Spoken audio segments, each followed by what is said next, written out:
Саламатсыздар достор.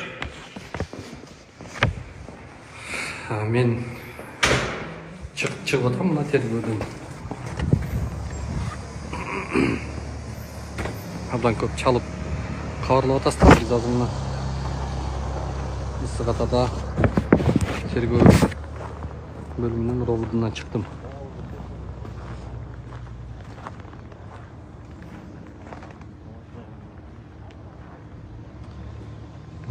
Урматтуу достор, жалпыңыздарга бир айтып коеюн. Саат 4-тө келгенбиз. Дээрлик 4,5 сааттан ашык тергөөдө сурак бердим. Негизинен бүгүнкү тергөөгө чакырылгандыгымдын өзөгү тергөөнүн